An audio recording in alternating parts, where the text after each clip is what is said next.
Did you know that Mazda owners who follow dealership service advice to the letter still end up with preventable engine damage? Not because Mazda builds bad cars, but because the advice is designed around what's convenient for the dealer, not what's best for your engine.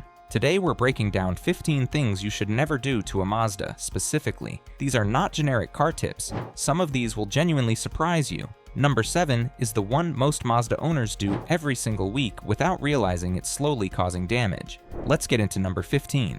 Number 15.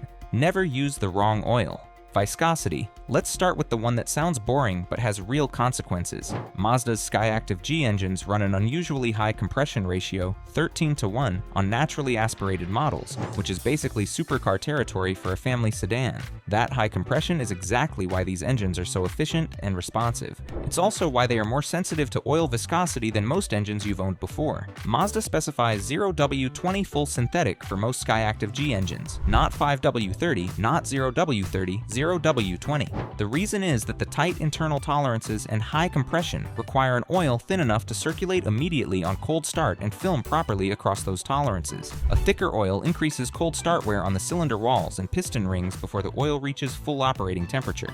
Here's where it gets fun. A lot of quick lube shops don't stock 0W20 because it's not what most cars take. They'll put in 5W20 or 5W30 instead and tell you it's basically the same. It is not basically the same. Over time, the slightly thicker, cold start film increases ring wear in an engine where the ring seal is critical to maintaining that high compression ratio. You won't feel it for years, then you'll wonder why the engine has lost its punch. Oil viscosity is sorted. The next one is a service Mazda doesn't make obvious in the standard schedule, and skipping it is one of the fastest ways to turn a reliable engine into an unreliable one.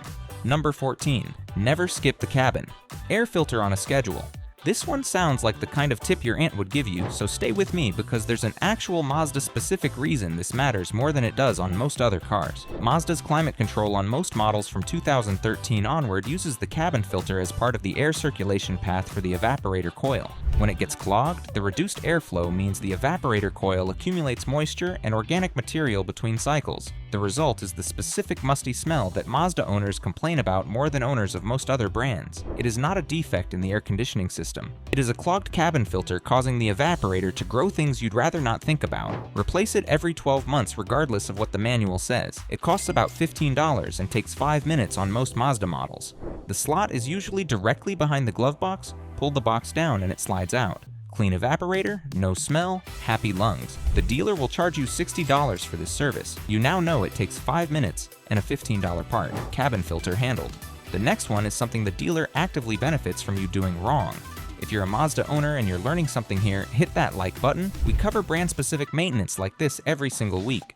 Number 13. Never use non-Mazda. Coolant. Without checking the spec, with a service life of up to 10 years or 120,000 miles, it is orange-red in color and it is not the same as the green antifreeze you can buy at any gas station. The phosphate-free requirement is specific to Mazda's aluminum engine components and the sealing materials used in the cooling system. Phosphate-based coolants, which includes most universal green antifreeze, react with the sealing compounds in Mazda's water pump and heater core connections over time.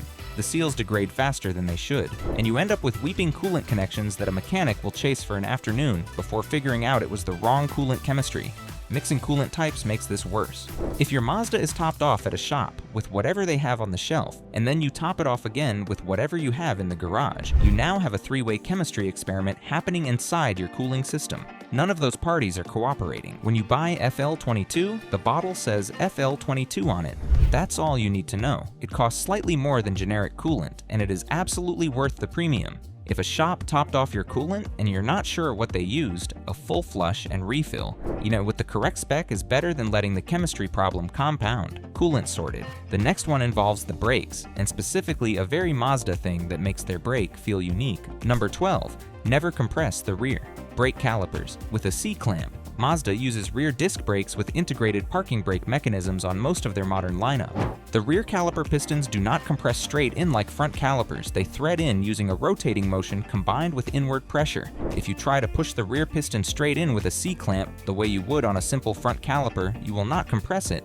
you will damage it. This is a very common DIY brake job mistake, and it is absolutely not Mazda specific. Lots of manufacturers do this, but it catches Mazda owners off guard because the front calipers are conventional and push straight in just fine. You do the fronts with no problem, feel confident, move to the rears, push the piston, nothing moves, push harder, and then something expensive happens. The correct tool is a brake caliper windback tool, which spins the piston in while pressing it inward simultaneously. The whole toolkit costs about $25 at any auto parts store. If you're doing your own rear brake pads on any modern Mazda, buy this tool first. It takes a few tries to get the hang of the rotation direction, but once you've done one caliper, you'll do the other in 2 minutes. Brakes handled.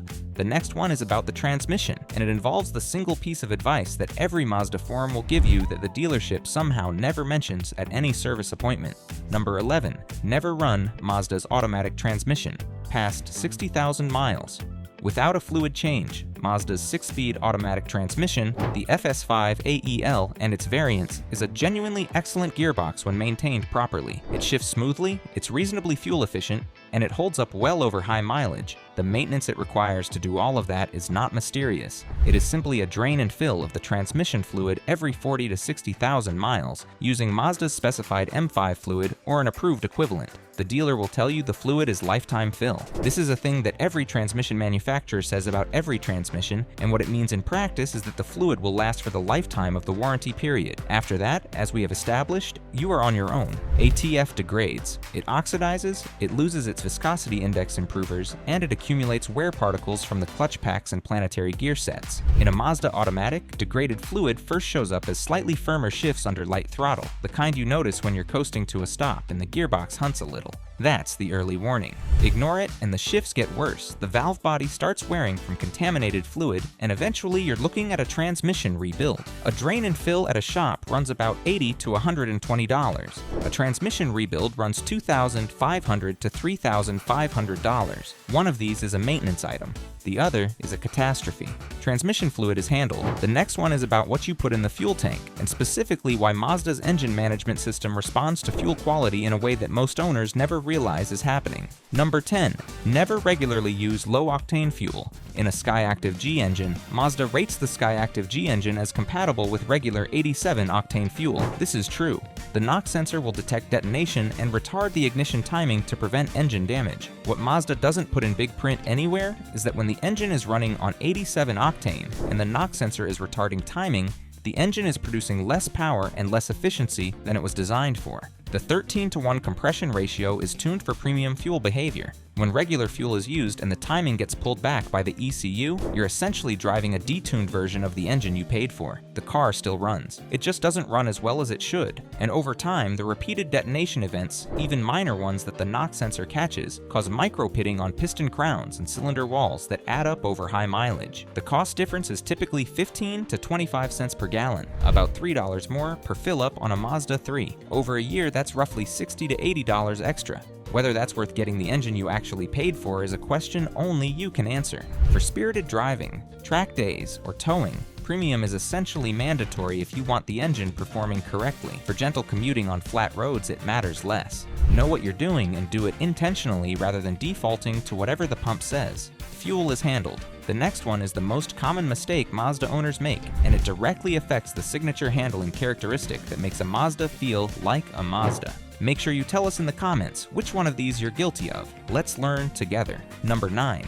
Never ignore tire pressure on a Mazda. Mazda's G-vectoring control system, which is standard on every Skyactiv vehicle from 2017 onward, makes micro adjustments to engine torque during cornering to improve steering, feel, and stability. It is a genuinely clever system that works by transferring load between the front tires during turn-in to increase contact patch pressure and improve response. The whole thing works beautifully when tire pressures are correct. When one tire is underinflated by even a few PSI, contact patch changes shape in a way the GVC system was not calibrated for. The system is still making adjustments based on what it expects from a correctly inflated tire, but the tire's actual behavior doesn't match the model. The result is handling that feels subtly off. Not dramatically wrong, just less precise than it should be. On a car specifically engineered to feel precise, that imprecision is more noticeable than it would be on something that wasn't trying very hard to begin with. Check pressure monthly. Mazda specifies the correct pressure on the door jamb sticker, not on the tire sidewall. The tire sidewall shows maximum pressure,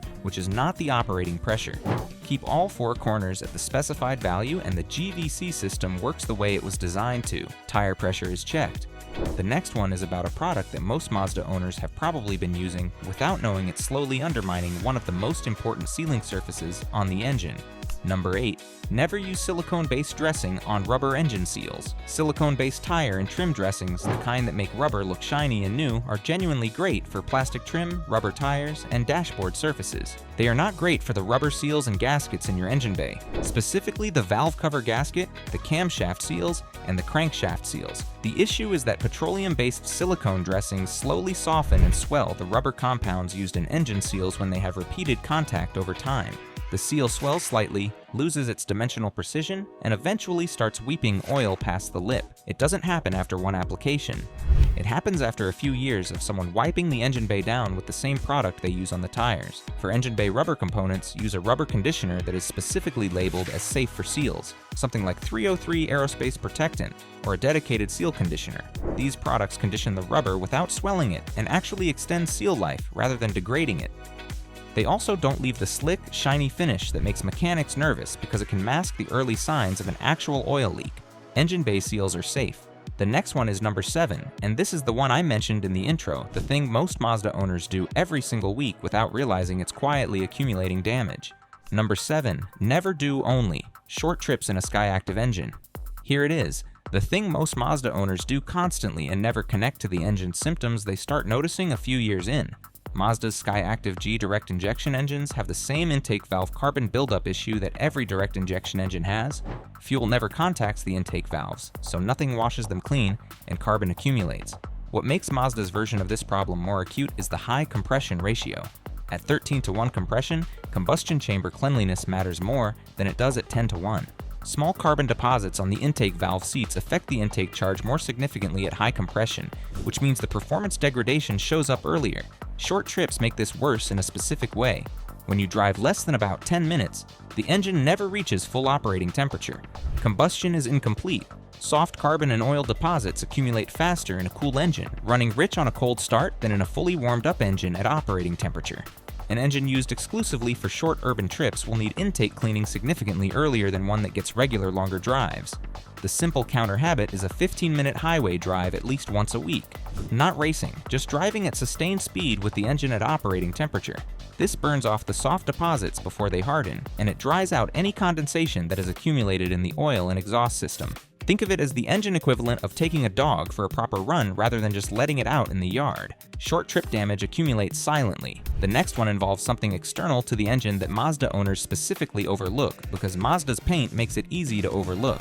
Number 6, never skip the Mazda. Paint inspection. Mazda's paint, particularly the Soul Red Crystal and Machine Gray finishes, is genuinely beautiful. It is also thinner than average. Mazda prioritizes a deep, saturated color that requires precise application, which means they apply less clear coat than some manufacturers to maintain the color quality. The result is a finish that looks exceptional, but shows rock chips, swirls, and environmental contamination faster than a Toyota or Honda of the same age. The consequence for rust prevention is specific. Mazda steel, like all modern automotive steel, relies on the paint and primer to keep moisture away from the metal. When chips and scratches breach that barrier and are ignored, moisture contacts bare steel. In warm, dry climates, this is a slow process. In salted northern states, it is not slow at all. Do a monthly inspection of the lower door edges, the front bumper, the leading edge of the hood, and the wheel arch lips. These are the highest impact zones for rock chips and road debris. Touch up any chips you find with the correct Mazda touch-up paint.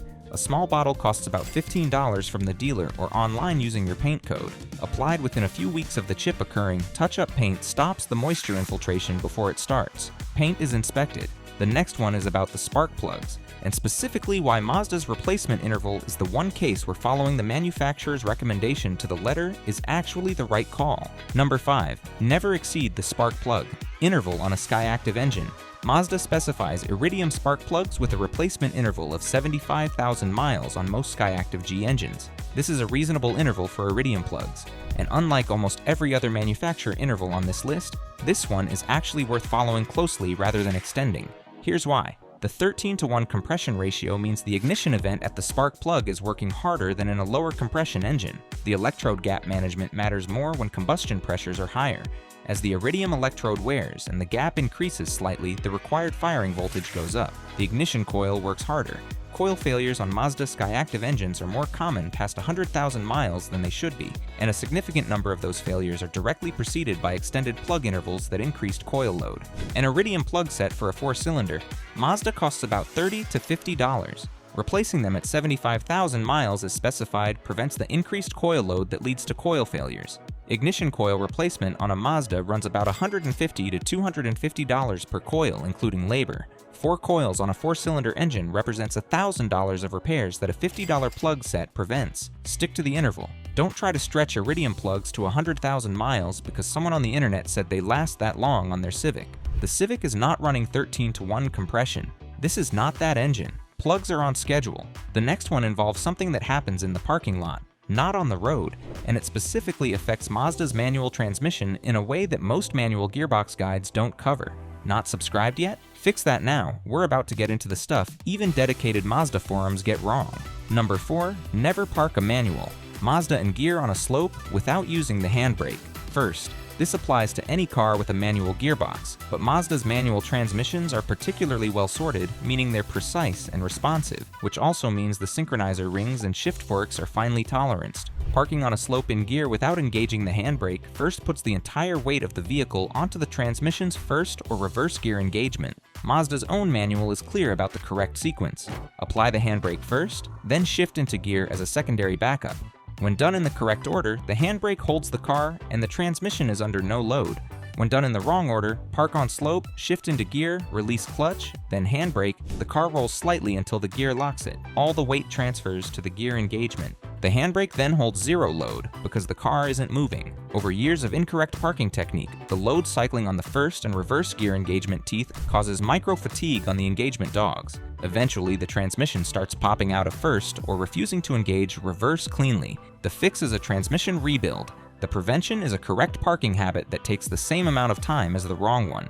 Handbrake first, always, even on a slight incline, especially on a steep one. The next one is about a product that dealerships love to sell as an add-on at delivery that does active harm to Mazda's specific paint chemistry. Number 3, never let the dealer apply an overcoat, sealant on Mazda Soul Red or Machine Gray. When you buy a new Mazda, the finance and insurance office will often offer a paint protection sealant applied by the dealer as a pre-delivery service. It's typically presented as a ceramic-style coating that protects the paint and maintains the finish. It costs between $300 and $800. You should decline it, specifically on Soul Red Crystal and Machine Gray, and specifically the dealer-applied versions.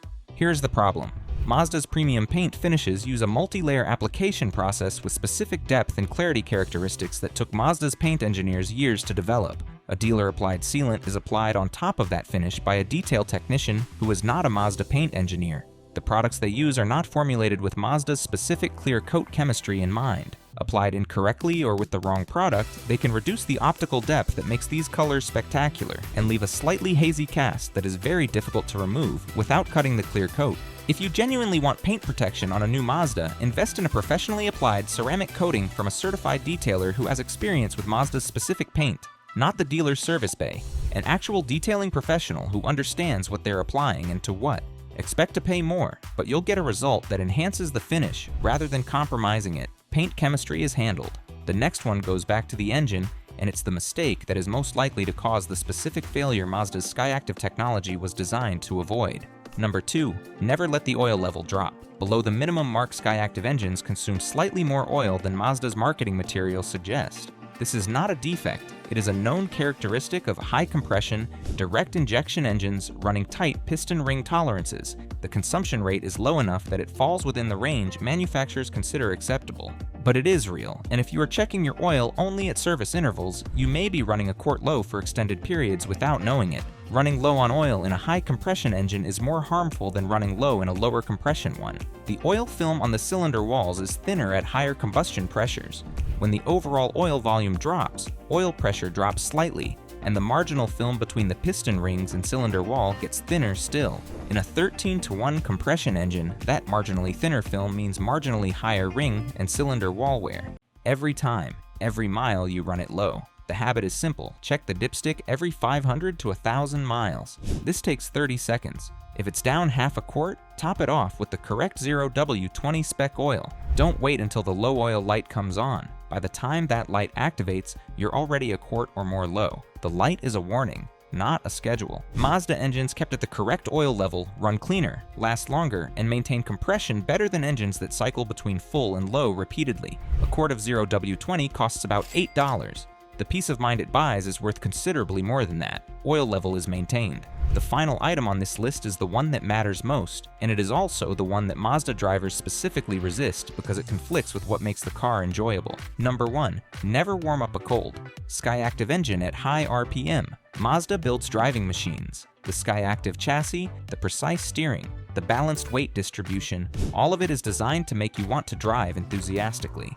And you should, but not for the first 2 minutes after a cold start. Here is what's happening in those first 2 minutes. The oil is cold and thick. It circulates slowly until the engine reaches operating temperature and the oil thins to its correct viscosity. The cylinder walls are slightly contracted. The piston rings haven't fully seated against the bore walls at operating clearance yet. The timing is retarded because the ECU is running a warm-up enrichment strategy to protect the catalytic converter. At high compression, the consequences of running high RPM on a cold, unlubricated engine surface are more severe than on a lower compression engine. The piston rings in a 13:1 compression engine are working harder at any given RPM, meaning the wear from cold start metal contact accumulates faster. The engine reward for patience is an engine that maintains its compression, and therefore its character, for hundreds of thousands of miles. 2 minutes. That is genuinely all it takes for a modern fuel-injected Mazda to reach a temperature where normal, spirited driving is safe. Pull out of the driveway gently. Merge onto the road at a relaxed pace. Watch the temperature gauge reach the lower quarter of the normal range. Then drive it like you mean it. The engine was built for exactly that. It just needs 2 minutes first. All 15 habits together add up to an engine that stays clean, stays in tolerance, and delivers the driving experience Mazda engineered it to deliver for a very long time.